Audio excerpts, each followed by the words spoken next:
Hey everybody, it's Ben, and I'm back with another video. It's been a while. How are we all doing? Everyone alright? Good, that's what I like to hear. First off, let me apologise for my lack of creative output in terms of videos over the past few months. Real life has just had this annoying tendency lately to having to take priority and get in the way of me doing the fun stuff, like for instance reading and reviewing comics or the graphic novels that I've amassed over the past few months. But that's not what we're going to talk about today. Today I'm going to talk to you about Wonder Woman Rebirth, written by Greg Rucka with art by Matthew Clark and Sean Parsons and colours by Jeremy Caldwell and Laura Martin. So if you haven't seen Reader1717 or Cammy's review video of this, I'll leave a link below in the description, as she does the character of Diana or Wonder Woman a hell of a lot more justice than somebody like myself will probably be able to. But I'm going to give you my thoughts on the Rebirth issue anyway. So the story, in terms of an overarching theme, is Wonder Woman really reflecting on not only her place in the world and within the larger DC universe as a whole, but she's also questioning her sense of identity in terms of who she is, what she stands for, the fact that recently, with inheriting the God of War mantle from Ares, her quest and her sense of importance that she strives from pursuing the truth has somewhat been put on the back burner or become less important to her, and this really bothers Diana quite a bit, because the truth is one of the fundamentals in terms of her ethics and her morals that has been present within the character since her initial inception in the 1940s, and her pursuit of not only truth but justice and helping those in need, and just finding her place within man's world and finding her place within sort of a greater sense of family in terms of not just her fellow Amazons and her fellow Amazon sisters, but also finding another family in her fellow heroes or vigilantes in the form of the Justice League and the larger DC universe as a whole. So we have a very sort of reflective and a very meta narrative going on, with Diana herself actually being the narrator of this issue in terms of her in a monologue where we really get inside Diana's head in terms of what's been going on with her lately, and her, as I said, her questioning her sense of self, her sense of identity, and her sense of belonging in terms of who she is, where she fits into the grand scheme of things, and just having a crisis of identity in a sense. So we have Diana sort of questioning how she came into existence, questioning who she is, questioning what the word wonder actually means in the grand scheme of things. Is wonder a sense of awe which the people or the regular Joes of the DC universe associate her with, because they are in awe of this beautiful, powerful, strong-willed character that they come to idolize and respect and aspire to be more like? Or are they questioning what or who she is? Is Diana also asking herself these questions? I mean, she's questioning how she came into existence. She's questioning how her morals and her ethics regarding, as I mentioned, the truth being somewhat less important, it seems, since inheriting the mantle of the God of War. She believes momentarily that she is the God of War, but then her memories and her story, quote unquote, keeps changing, and she finally realizes that perhaps being the God of War isn't who she's meant to be.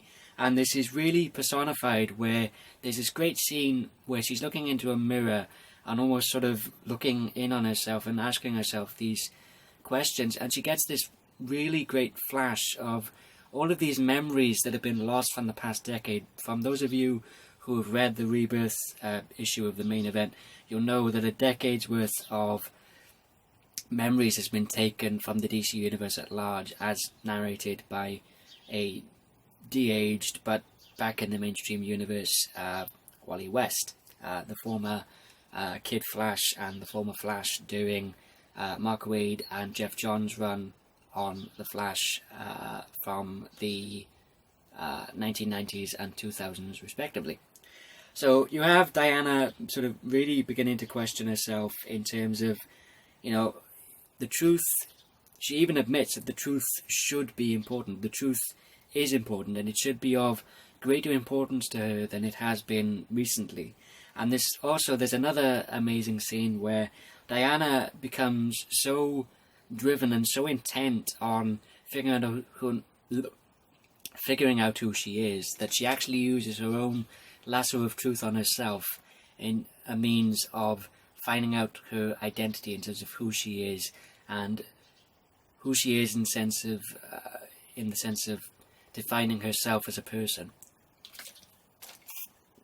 which is another really amazing scene that is done expertly by Greg Rucka and the artists as well.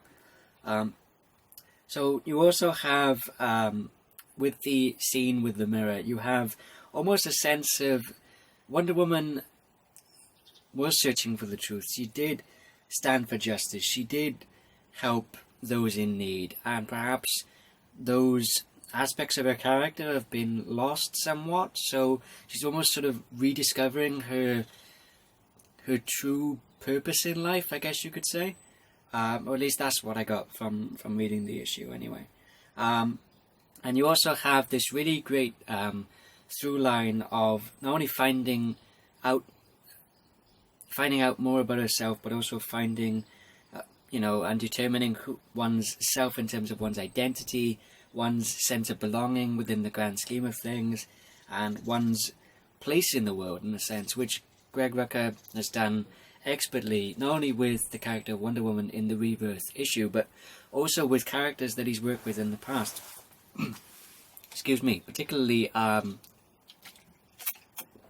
character of Renee Montoya, with initially outing her as a lesbian in the Gotham City Police Department in the pages of Gotham Central, which he collaborated with Ed Brubaker on for a long time, or throughout the whole duration of the series. You also have him then further questioning Renee's sense of identity and Renee's sense of self in terms of her inheriting the mantle of the Question from Victor Charlie Sayers when he passes away in the pages of the 52 weekly series.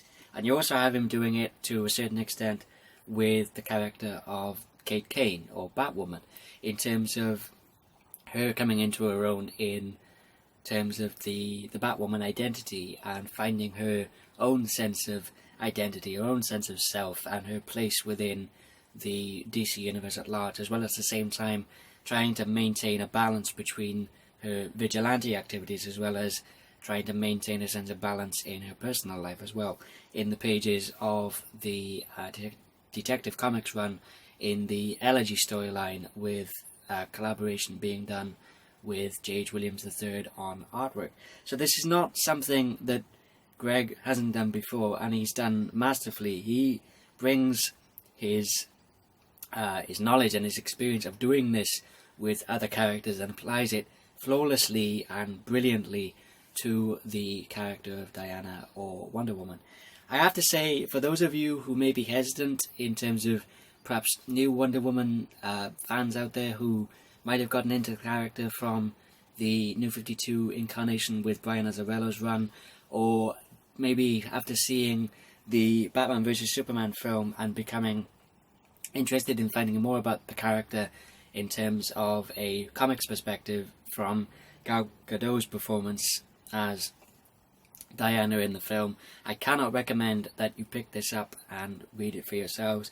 And also for those pre-established fans of Wonder Woman from the pre-New 52 universe who may have been less inclined to pick up the New 52 series, I cannot recommend for the old fans alike that you pick this issue up and read it for yourselves, because it's just absolutely fantastic. It's a fantastic story, a fantastic single issue, and a fantastic exploration and a determining of one's character, particularly a character of such tremendous importance, not only to DC in general, but also just with Wonder Woman being such a key player, especially in terms of the trinity of the big three in the DC Universe, along with Batman and Superman. But yeah, just an absolutely fantastic issue, and I cannot recommend it highly enough. Thank you, everybody, as always, for watching. As always, feel free to leave a like, comment, and subscribe. And until next time, this is Gambit896 signing off, and I'll see you guys next time. Take care.